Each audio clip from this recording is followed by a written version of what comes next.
Hello, my name is Whitney Prince. I currently am living in Downers Grove, Illinois. I have a bachelor's degree in elementary education, and I taught second grade for a year. I have also nannied for 2 years, and I worked in a daycare. So I've had several years of experience with kids.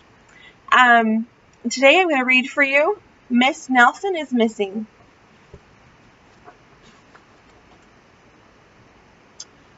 The kids in room 207 were misbehaving again. Spitballs stuck to the ceiling. Paper airplanes whizzed through the air. They were the worst behaved kids in the whole school. "Now settle down," said Miss Nelson in a sweet voice. But the class would not listen. They whispered and giggled. They squirmed and made faces. They were even rude during story hour. And they always refused to do their lessons. "Something will have to be done," said Miss Nelson. The next morning, Miss Nelson did not come to school. "Wow!" yelled the kids. "Now we can really act up." They began to make more spitballs and paper airplanes. "Today, let's just be really terrible," they said. "Not so fast," said an unpleasant voice. A woman in an ugly black dress stood before them. "I am your new teacher, Miss Viola Swamp." And she rapped the desk with her ruler.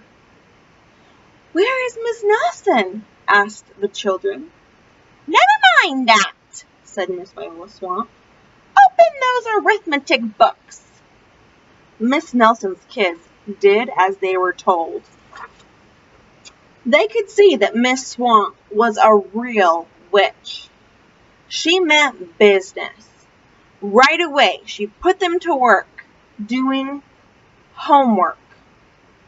She loaded them down with homework. "We'll have no story hour today," said Miss Viola Swamp. "Keep your mouths shut," said Miss Swamp. "Sit perfectly still," said Miss Swamp. "And if you misbehave, you'll be sorry," said Miss Swamp. The kids in room 207 had never worked so hard. Days went by and there was no sign of Miss Nelson. The kids missed Miss Nelson. "Maybe we should try to find her," they said. Some of them went to the police. Detective McSmog was on the case. He listened to their story. He scratched his chin. He said. "I think Miss Nelson is missing." Detective McSmog would not be much help. The other kids went to Miss Nelson's house. The shades were tightly drawn, and no one answered the door. In fact, the only person they saw was the wicked Miss Viola Swamp coming up the street. "If she sees us, she'll give us more homework." They got away just in time.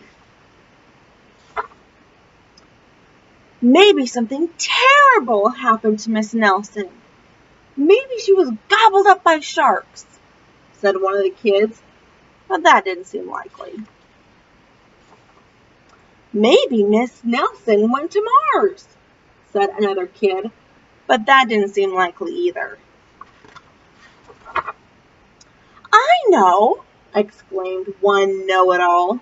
"Maybe Miss Nelson's car was carried off by an angry bunch of butterflies."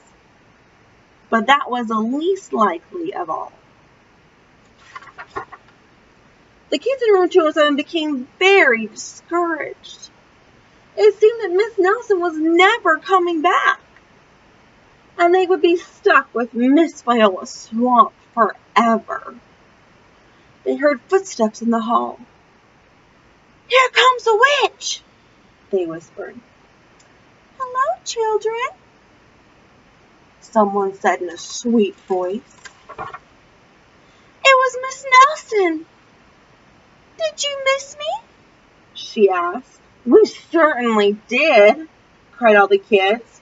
"Where were you?" "That's my little secret," said Miss Nelson. "How about a story?"